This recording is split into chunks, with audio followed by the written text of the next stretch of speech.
Hey guys, welcome back to another video. Recently got killed in EVE Online, so I decided that I'm gonna make a video about one of HP's best-in-class servers. And when I say best-in-class, no, I don't mean the best ranked server or the best performance server.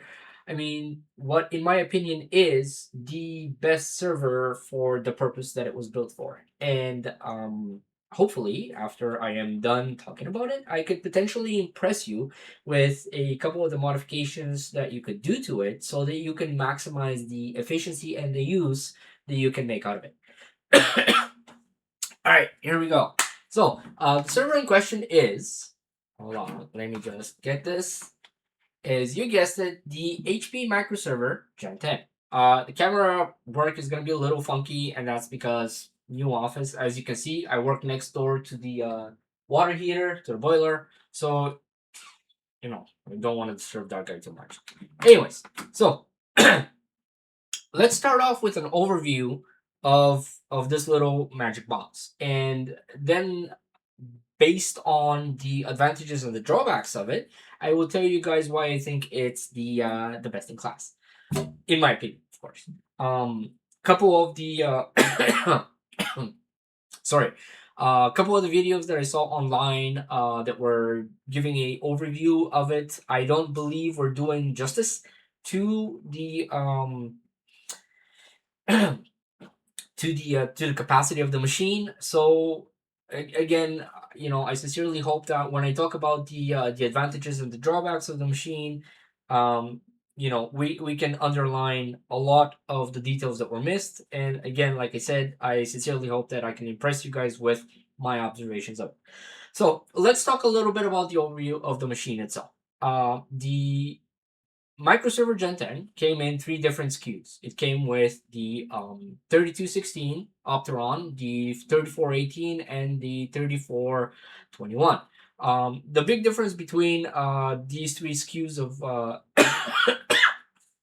Opteron chip is that the 3216 was a dual core, dual thread, with, I believe it was four, yeah, with four compute units for graphics. The 3418 was a four-core, four-thread with six compute units for Radeon RX graphics, and the last one, the 3421, was even slightly even more powerful at four-core, four-thread, and and eight compute units for graphics. The one that I got was the 3421, and it was too much of a good deal to pass on to it. Some of the things that I have noticed in other videos, subjectively to the capacity of the machine, is that a lot of the people who end up using these just basically slap a DVD caddy that allows you to install a SSD in there, and that's pretty much it. And everybody, for what it is for whatever purpose, sorry, they focus on power efficiency rather than taking advantage of the full capacity of the machine. Um, so let's address it. The one of the beautiful things is that this little guy comes with two thumb screws in the back, and everything is, I believe, hex 15. Hex 15. All right, give me just a sec here.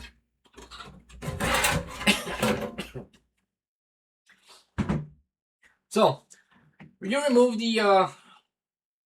the bucket cover, I guess, in the back, and it'll basically give you a pretty wide opening of the server itself. So this is not how it comes stock for the most part. This has already been installed with my modifications onto it, but it does have capacity for four 3.5-inch drives, and I see a lot of people online stating, "Oh, you can only do up to 12 terabytes. Oh, you can only do up to 14 terabytes. Whatever." That is very very wrong. And the reason why I'm saying it's very very wrong is because um like, I don't use SATA drives. As if you have gone as far back into my initial videos talking about the difference between SAS and SATA, um, for my storage needs, I use uniquely SAS, and this particular one has six terabyte SAS drives, with one hot spare, and I have seen people go up to, I believe, what is the maximum right now? 22, 24 terabytes of SAS drives, and this little champion just uses the majority of it, or sorry, uses the whole thing without a problem. But it's when we're talking about SAS drives, we're not talking about using the onboard SATA controller either, and that also has like a little part to play. Anyways, when we get to it, you guys are gonna see exactly what I mean. But for now, let's continue with the teardown. So again, I'm sorry for the weird camera play, but this is kind of what I have to work with now. So thank you very much for being patient with me. So for 3.5-inch drives, as I said, currently the ones that I'm using right now are 6 terabytes each, with a total of 18 terabytes raw space, with the one that's hot spare, and I think 14 and a half or 15 terabytes of usable space. All right, so overview of it, you have your oh, oops, hold on, I lost, there we go. So the overview of it is that you have your 3 indicators. You have your activity network and power on LED with the power on button. You have 2 front USBs, and then on the back of it you have 4 USBs, 2 network, 2 DisplayPort VGA, and obviously your 2 expansion ports, which are both PCI Express 3, the large open end. So they are both open end. Okay, so the larger port is a ×8 electrically and physically, and the smaller one is a ×1 electrically and a ×4 physical. But them being open ended, that's gonna give you guys several options to put both SAS capacity and 10 gig networking. However, the 10 gig networking, and I must underline this very quickly, because it's a ×1 electrical, you will be limited to about 7.5, 8 gigabits per second speed, simply because of the speed of the connector. So, all right, let's go into the next step and just open the sorry, and then take out the motherboard. So the motherboard is held in by this one screw over here, and then this 24-pin connector. So let's go ahead and first and foremost, we're gonna take off the 24-pin. It can be a little difficult, but you don't have to worry too much about it. Once you take it out, it's you're singing. There you go. That's the most difficult part. Then the next thing is, usually when it comes out of a vendor or factory, this connector right here is going to be connected here, and this second connector doesn't exist. But for all intents and purposes, the way that I have my server configured, I do use a second cable. And again, I am going to talk about it just a little bit further down the video. So now that all the cables have been disconnected, let's go ahead and just take out the motherboard tray, just so you guys can have like a better visual of it. And I did say T15. Yep, there it is right here.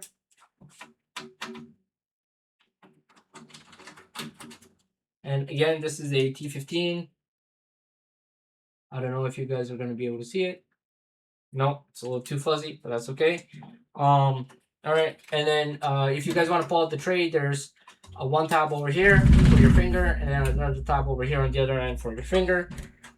Whenever you are disconnecting it though, whoopsie daisy, hold on. Otherwise, my camera's going to disconnect again.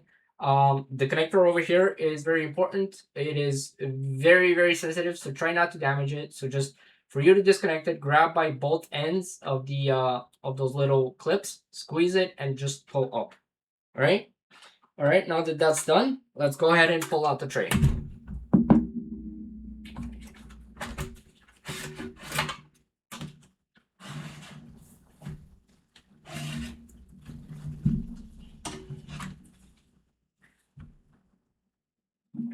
All right, and here is the embedded system.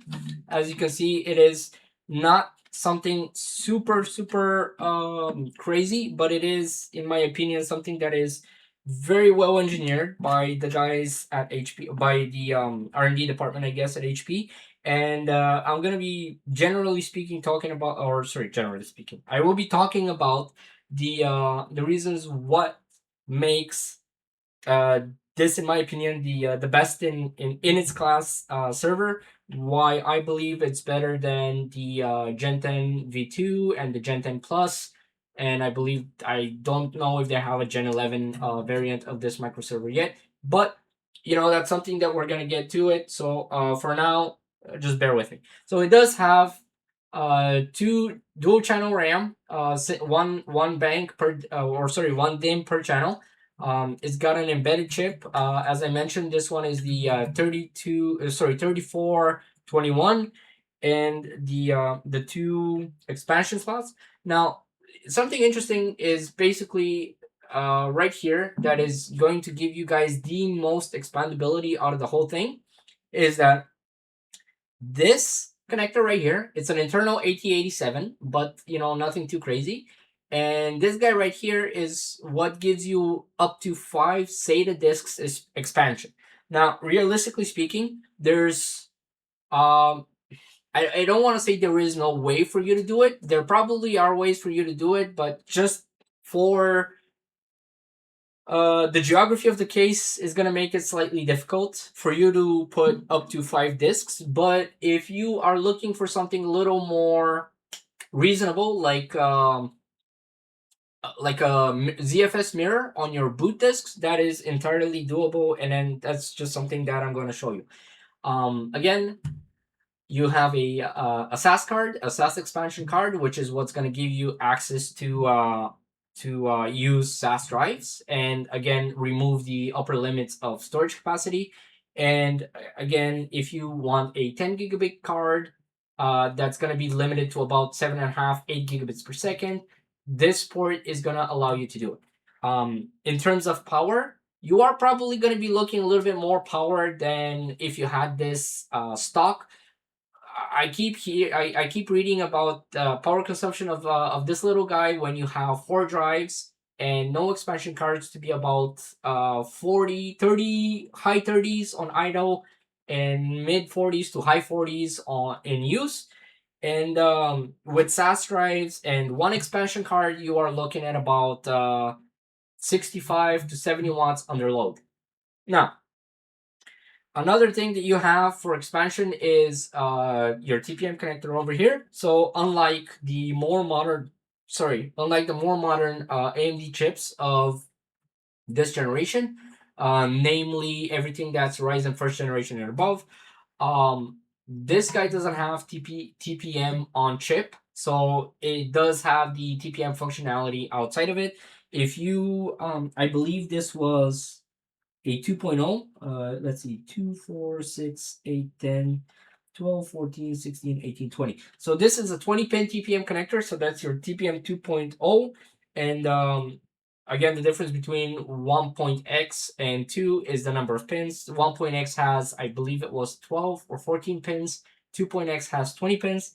But I digress. The expansion, or sorry, the expandability for it, if you want to put it in there, is there. Another thing that you guys are probably gonna notice is that this little motherboard doesn't have a 4-pin connector for CPU power, and that's because this little guy right here pulls a grand maximum of up to 35 watts. But let's be realistic.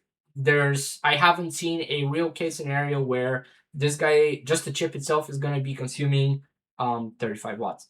For the RAM itself, the lowest SKU, which is the 3216, only does DDR4 1600 megahertz, whereas the 3418 and the 3421 both do 2400 megahertz in dual channel RAM.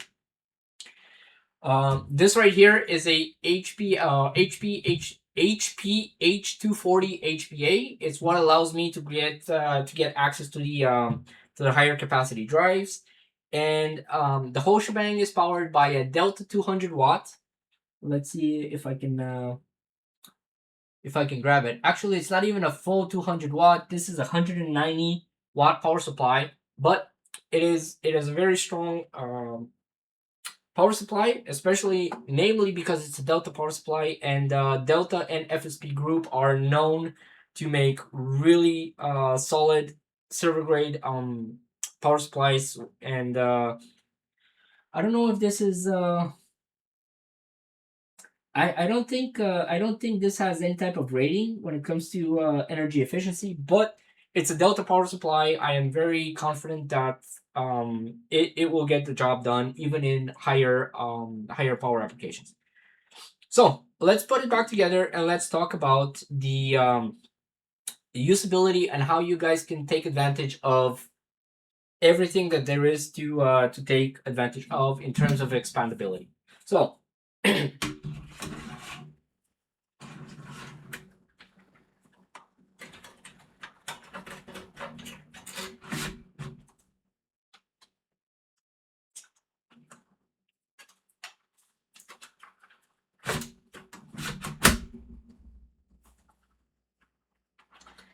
make sure you reconnect the fan, because that will give you thermal issues. Make sure that it clicks properly.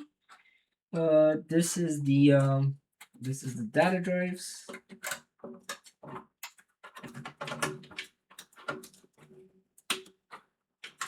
This is my data drive, and this is my boot drive right here. So let's go ahead and connect them.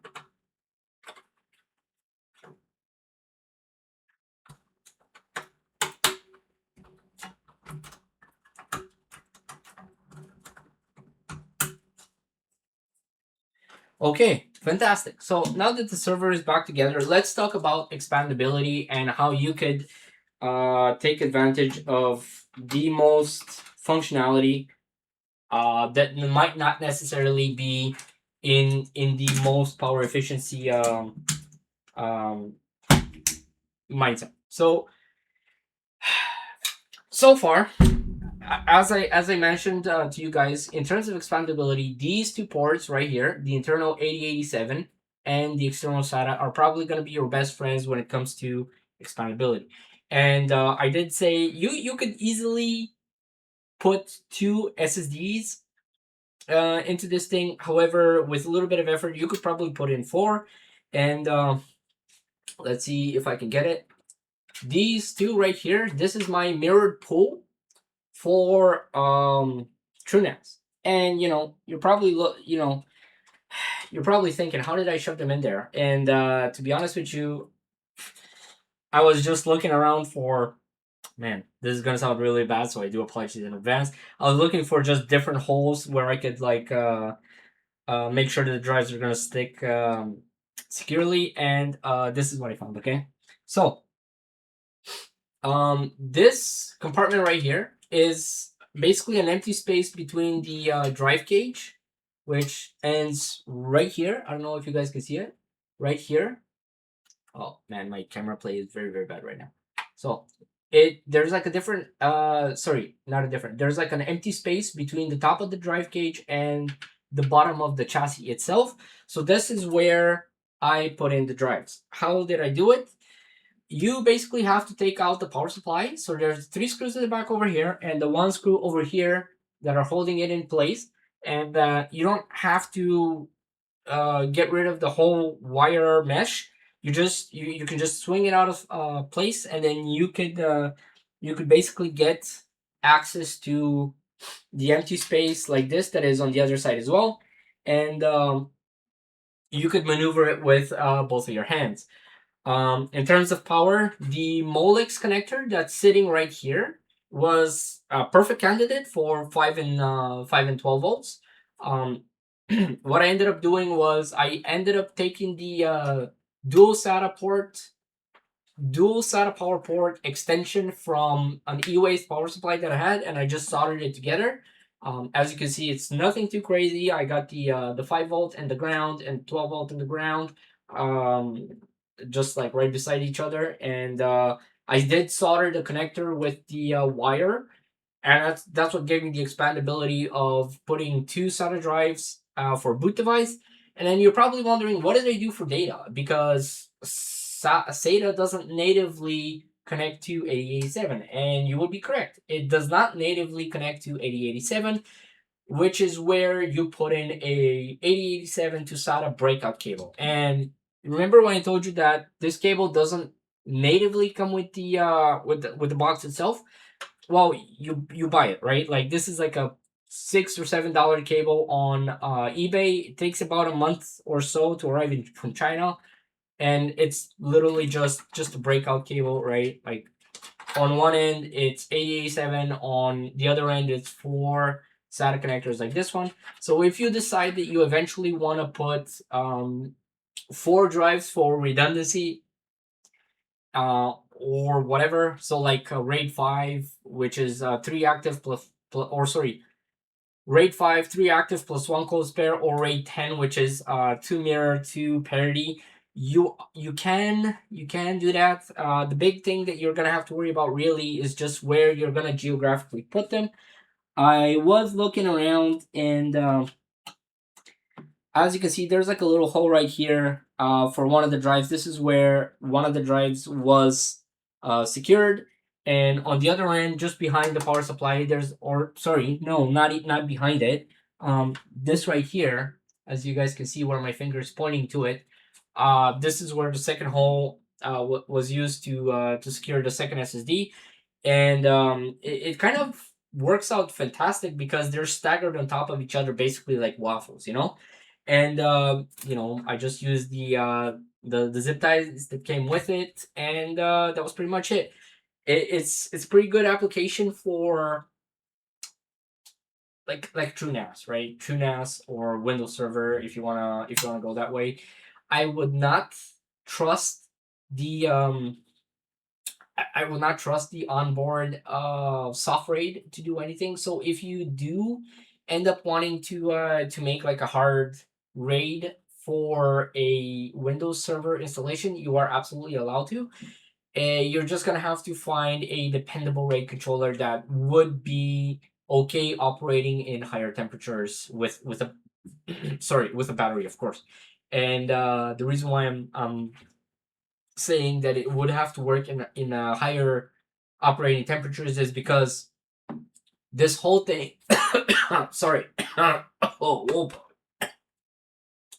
this whole thing is cooled off by a single 120 mil fan in the back, and the one over here, the little 40 millimeter, does help with sucking up a little bit of air, but it doesn't do that much of a job, fantastic of a job, because all the heat is concentrated into the main compartment over here, into the main area of the case, which again is only exhausted by this big guy right here. So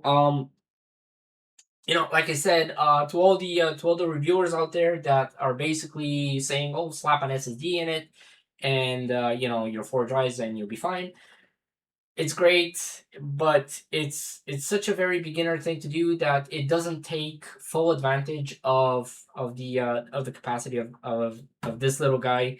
And if you manage to put four SSDs and you can do a RAID 10 or RAID Z10, or whatever the equivalent of ZFS is, for both mirror and stripe, where you can have four SSDs in a boot pool,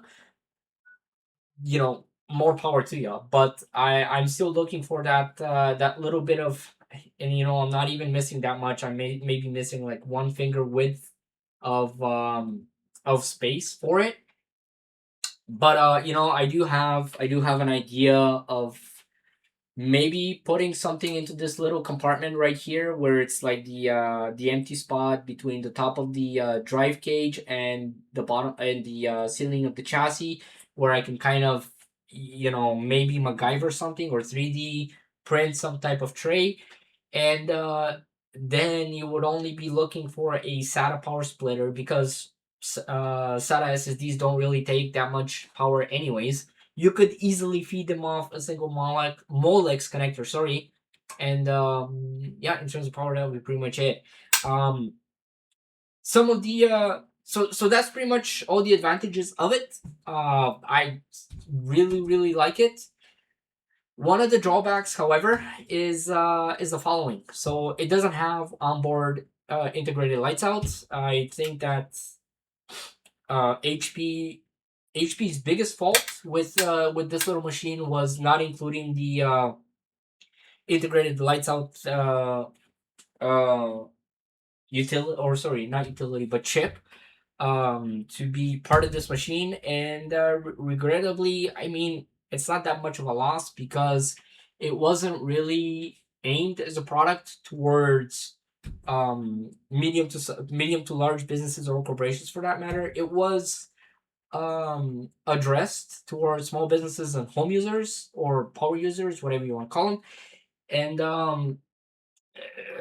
there wasn't there was an intrinsic need for ILO, but you know, for some people who want to kind of shove it in a closet and forget about it, kind of like I do, it's a drawback. Um, and the next thing to do that one of the next things that, in my opinion, is another loss is the on-chip TPM. As operating systems are advancing further and further, Linux adopting secure boot, or as some people on Reddit would call it, unsecure boot. That extra layer of, even if it's a very thin layer of security, would be most appreciated, or rather than not. And that's pretty much it. I mean, it's a 15-watt chip on average with not that much, I guess, capability, but a lot of expandability. And this is a fantastic little server. And to all the guys on the internet basically saying, "Oh, this is very limited. This is blah blah blah blah blah. You should go for the next generation." No, no, no. This is a very capable machine. This is very expandable machine, and with a little bit of love and a little bit of MacGyvering, you can get so much more out of it that you won't even be able to get of the newer generation. I have seen some of the overviews for the Gen 10 Plus, and from what people are going over with their like just camera walkthroughs, whatever you want to call them, just so that they can film the geography of the server.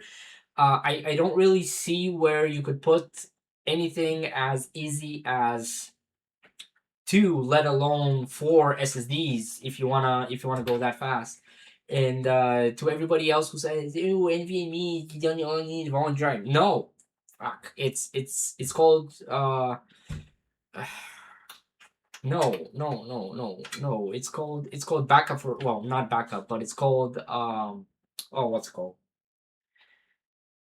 It's called like a multi-layer tolerance, a fault tolerance for all of this, right? Like, one drive fails, your whole system is cooked. If one drive out of one fails, your whole system is cooked. One drive out of four fails, then you're still up and running on three drives so that you can replace the faulty drive. And that on its own is probably better than the generational advancement that you have between this and the next generation, where you have DDR5. For home and small business use, there's not yet a use case scenario where somebody can even take advantage of the bandwidth of DDR5 in a small server like this, let alone anything else. So if you wanna take advantage of the hardware, this little guy right here is going to give you more value than the next generation. And that's pretty much everything I have to say. This I'm basically going to dub tiny but mighty, because that's what it is. It's tiny, but it's very mighty, especially because of everything you can still shove in there and make it very usable. And 190 watts of power is a very generous power cap, especially for the type of hardware that you can find in there. So, enough of my ranting. Thank you very much for joining me on this video and this fairly rushed overview. It's been 30 minutes already, but whatever. It's a fairly rushed overview because Yeah, it's not the same as me going over like the large DL380s. But yeah, hopefully you guys agree with my reasoning as to why I think this is a best in class server for its generation. I don't know. Leave me a comment. Tell me what you think. Later.